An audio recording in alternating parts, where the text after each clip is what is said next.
everyone. This is officially month one. We're actually a day after month one, which was yesterday.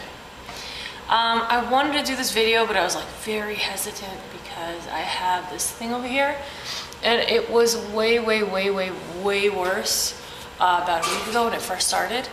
And that's why I wanted this video. It's very important. It's not very common, but I know that you can get cold sores, and that ends up being very common when you're in Accutane because your lips are very cracked and very dry.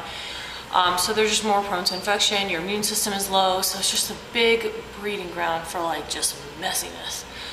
What I ended up having was a staph infection, and the reason that I had that is because I do have staph, and it lives in your nose. And so what happened was, because I had the nosebleeds, it was really gross. Because I had the nosebleeds, the blood would get all like, you know, like crusted up in my nose, and it was a lot harder to get to blow it out because my skin is so dry and it's like holding on for dear life. And so I would have to like kind of get it out. That's the gross part. And so because staph lives in the nose, and I was doing that, and maybe like there were 1 or 2 times where I just spaced out, didn't wash my hands, gross I know, and probably was putting stuff on my lips. Don't do that. Don't do that. This was literally down to here. It was like, ugh, it was disgusting. It's really painful. You can't really move it. You can't really do a whole lot.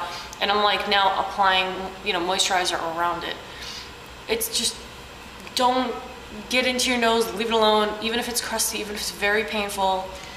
Maybe a little bit of steam to release it and then blow your nose, or somebody suggested a neti pot just to keep the area clean and moist. Do whatever you gotta do. Do not do what I did. That sucked. The other thing so as a result, I have to be on antibiotics, which meant that I had to be off of Accutane at the same time because it's hardcore, and it would like fuck with its ability to do anything. So I'm not on Accutane right now. I haven't been for the last 3 days. I've got 2 more days of antibiotics. This will finally clear up and stop looking gross. The one thing I noticed is that this guy from last week is still here, and I think there's something around here, but we're not really doing a lot of breaking out. It's just those, this guy's kind of under the skin. It's a little painful, but it's not as obvious, I think, as my little horn over here. And so there's not been a lot of breakout. It's really just been dealing with this thing.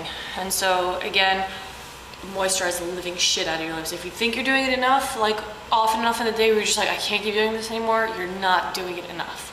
I've learned that. I've put everything, I was trying to go like the natural route. I was using shea butter. I'm like, oh, this will last me for 15-20 minutes. No, oh my god, no.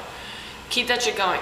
Like, even if it's petroleum, fuck it. Like, I don't mess with that stuff. I try to keep everything as like clean and organic and like natural as I possibly can. I'm not Accutane for shit's sake. Like, at this point, if I have to, I'll ride it out for the next 5 months with whatever I have to do to keep everything as moist as possible. So that's all I got for this week. Hopefully it's smooth sailing. I did speak to the doctor. She said if this is what my outbreaks are looking like in month 1, I'm probably looking at something around this level for the next 2 months, which are supposed to be like the really bad ones. Oh, and this, of course, because I'm not taking care and I'm not moisturizing enough. Learn from me.